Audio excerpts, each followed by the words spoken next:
When we first got it to her, I was like, oh my goodness, wait a second, she's multi-dimensional, multi-talented, brilliant, successful woman. I'm asking her to play a maid? I must be insane, you know? But, you know, we were all surprised. She connected to the material. She came back saying she loved it. It resonated with her and she wanted to be a part of it. So we were like, oh, thank you so much.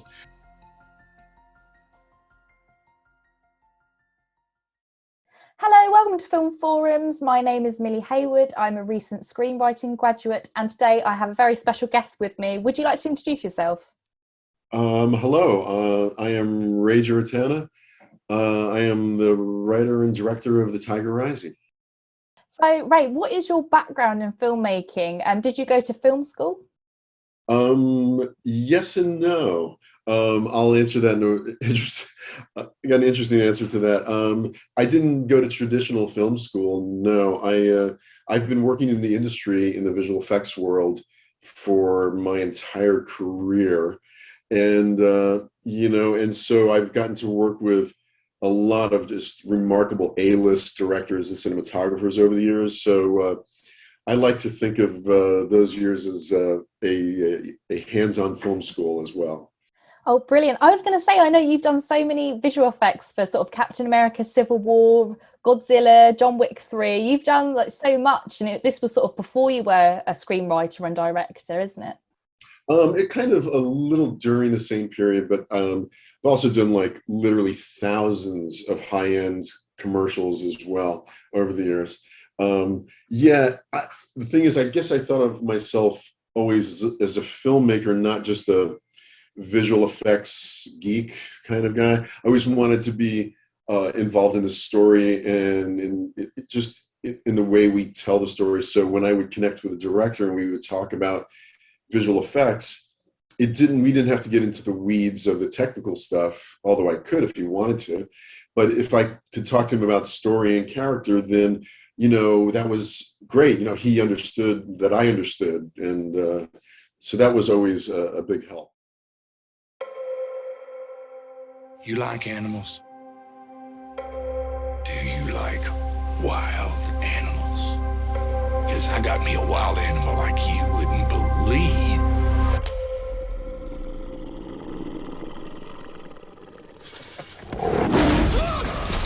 I absolutely loved The Tiger Rising. I thought it was brilliant, and I thought there were some really sort of strong themes in there.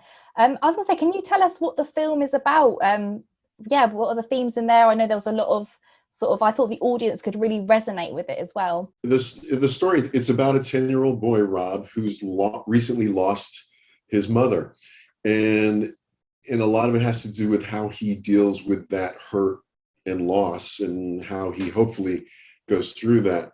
But it also, you know, in the bigger scope of things, it's also dealing with it's a human story. You know, it's not just, this isn't, you know, a story that's just relatable to 10-year-olds, in that we all go through hurt and loss, you know, even as adults. So Kate DiCamillo, the author of the book, she told a great story that should resonate for all of us. And that's what we were trying to do. Wow. Yeah, I was going to say, when I found out that it was an adaptation from the book, I wanted to know, because I love writing as well, what was that like, trying to adapt the book into a screenplay? Did that come with many challenges, or was that, because it was originally a book, did that have many restrictions for you and what you could do or you couldn't with the script?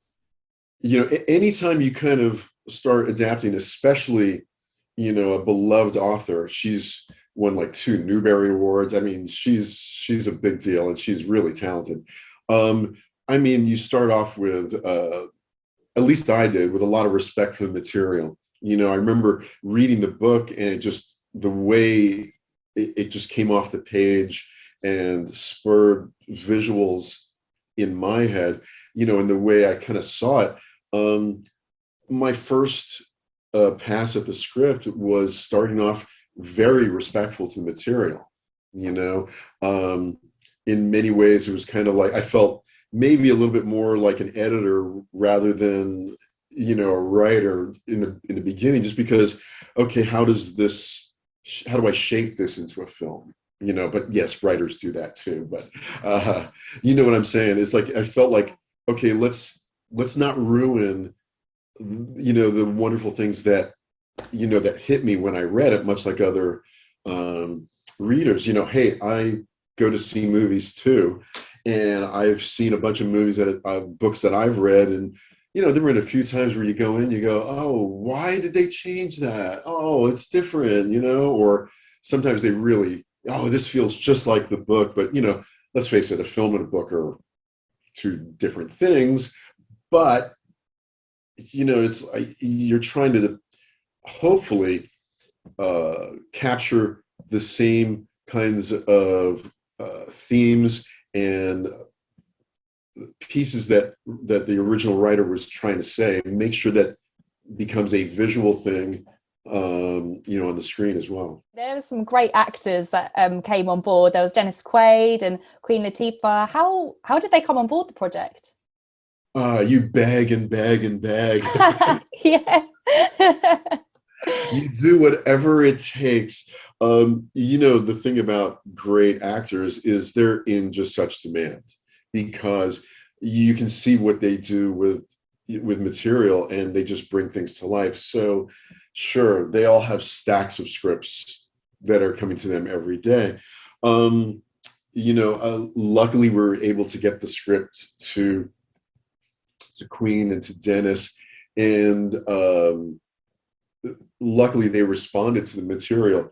I mean, if they don't connect with it, you know, what are we doing here, you know? So yeah, when I remember when we sent it to Queen, she was originally, like, in my head, like my original thought, that's who I want for Willie Mae, years ago when I wrote it. And when we first got it to her, I was like, oh my goodness, wait a second, she's multi-dimensional, multi-talented, brilliant, successful woman. I'm asking her to play a maid? I must be insane, you know? But, you know, we were all surprised. She connected to the material. She came back saying she loved it. It resonated with her, and she wanted to be a part of it. So we were like, oh, thank you so much, you know? And, you know, the same thing with Dennis. Dennis a lot of times plays, you know, in some family films over the years, and he's usually this heart of gold, all-American kind of guy. And then here we're asking him to play, you know, the villain, the bad guy, you know, and he seemed to really enjoy it. He had a lot of fun doing it, you know. What would be your sort of, if you had a nugget of advice for the industry, for other filmmakers, what would that be for others? Casting was without a doubt the most important aspect of my job in this whole film. And that extends to a few other areas too. I mean, certainly the search for Christian and Madalen for the lead roles was exhaustive, and you know, we just had to find the right 10-year-old kids, because the movie rests on their shoulders, for Pete's sake, you know. And certainly trying to find the adult roles, because they made it real. They would connect with the rest of the audience as well, and bring so much magic to it. But casting my department heads or collaborators, you know, those people are the ones that I would be talking to, you know, every minute of every day. And that casting is just as important. So finding the right cinematographer, the right production designer, the right first AD, the right visual effects supervisor, the right editor, because they're going to bring so much of their talent, just like an actor would. And I was blessed with such a great crew as well. They were so brilliant. I was going to say, well, when I saw the cast, I thought they were brilliant. And yeah, especially the younger actors, I thought they were so genuine and authentic, the way they played the characters, the message that you're trying to get across for the film. If you had to sum that up, what would that be? I think I would say that, look, this is a universal story. You know, it's a human story. And that the reality is we're all going through something, you know, especially in the past 2 years, we're all going through a lot of things, and sometimes life is a little tough, and we don't all react to hurt and loss and pressures and emotions. We don't all react the same way. Rob in particular, he shuts himself down, and he kind of shuts out the world and retreats his art world. Sistine, on the other hand, she's dealing with, her parents' divorce. So, but she's lashing out. She's throwing punches, but that's her. That doesn't mean she's a bad kid. It just means she doesn't know how to handle it, And I think the same could be said about Robert Sr. He's just lost his wife, and he's having a hard time connecting with his son right at that moment, And Willie Mae, we're not specific to what she's gone through, but you can tell she's had a rough life, and she's dealing with the best way she can. So I guess to sum it all up, I guess, if we could each give each other a little space, a little extra empathy, it would make life a little bit easier for all of us, and just realize we're all going through something. Thank you so much for coming on Film Forums. It's been a pleasure interviewing you. So thank you so much.